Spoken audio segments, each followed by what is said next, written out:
Please, please.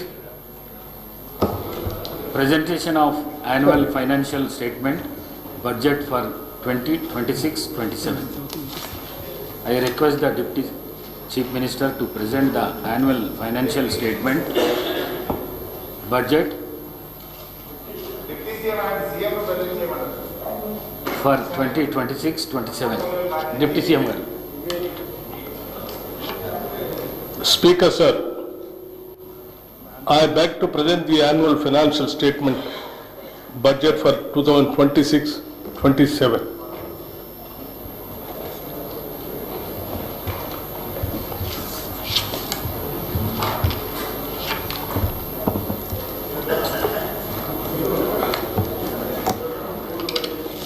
గౌరవ అధ్యక్ష,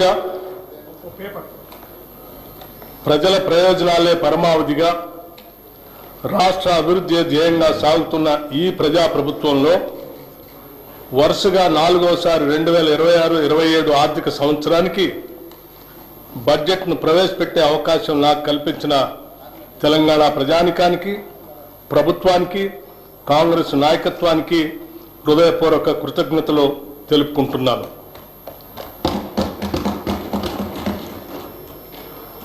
ప్రతి పౌరుడికి సామాజిక, ఆర్థిక, రాజకీయ న్యాయం అందించడమే పరిపాలన లక్ష్యం.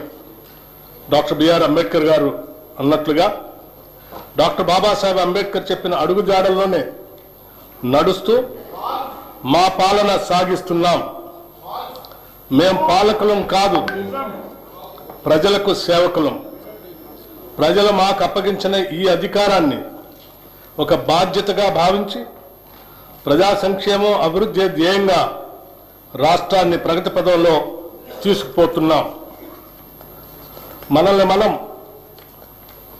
తెలుసుకునే ఉత్తమ మార్గం ఏమిటంటే ఇతరులకు సేవ చేయటంలో మనం మర్చిపోవటం అని ఆనాడు మహాత్మా గాంధీ చెప్పిన విషయాలను గుర్తు చేసుకుంటూ ఈ 2 ఏళ్ల పాలనలో ప్రజలకు మేమిచ్చిన వాగ్దానాలను, వారు మాపై పెట్టుకున్న ఆశలను సంతృప్తికరమైన స్థాయిలో నెరవేరుస్తూ వస్తున్నాం. గత ప్రభుత్వం చేసిన ఆర్థిక మరియు వ్యవస్థల విధ్వంసాన్ని సరిచేస్తూ పాత అప్పులను, వాటి వడ్డీలను కట్టుకుంటూనే పాలనను గాడిలో పెట్టాం.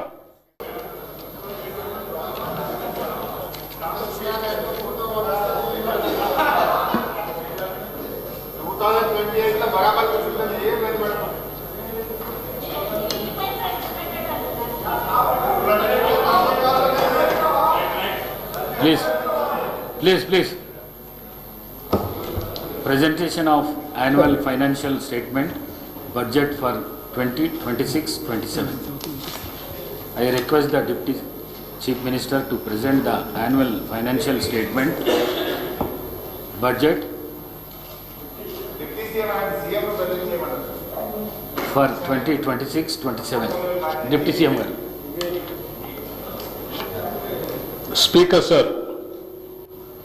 I beg to present the annual financial statement budget for 2026-27.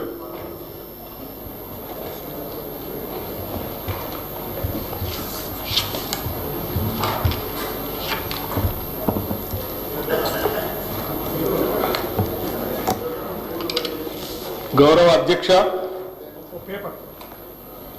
ప్రజల ప్రయోజనాలే పరమావధిగా రాష్ట్ర అభివృద్ధి ధ్యేయంగా సాగుతున్న ఈ ప్రజాప్రభుత్వంలో వరుసగా 4వసారి 2026-27 ఆర్థిక సంవత్సరానికి బడ్జెట్ను ప్రవేశపెట్టే అవకాశం నాకు కల్పించిన తెలంగాణ ప్రజానికానికి, ప్రభుత్వానికి, కాంగ్రెస్ నాయకత్వానికి హృదయపూర్వక కృతజ్ఞతలు తెలుపుకుంటున్నాను.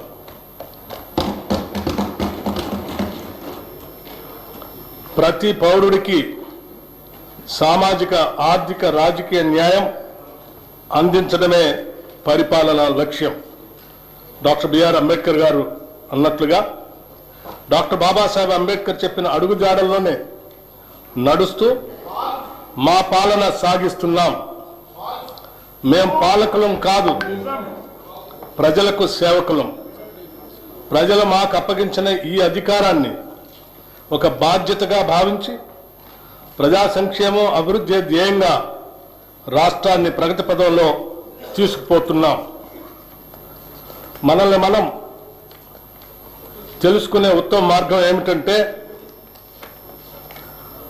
ఇతరులకు సేవ చేయటంలో మనం మర్చిపోవటం అని ఆనాడు మహాత్మా గాంధీ చెప్పిన విషయాలను గుర్తు చేసుకుంటూ ఈ 2 ఏళ్ల పాలనలో ప్రజలకు మేమిచ్చిన వాగ్దానాలను వారు మాపై పెట్టుకున్న ఆశలను సంతృప్తికరమైన స్థాయిలో నెరవేరుస్తూ వస్తున్నాం. గత ప్రభుత్వం చేసిన ఆర్థిక మరియు వ్యవస్థల విధ్వంసాన్ని సరిచేస్తూ పాత అప్పులను వాటి వడ్డీలను కట్టుకుంటూనే పాలనను గాడిలో పెట్టాం.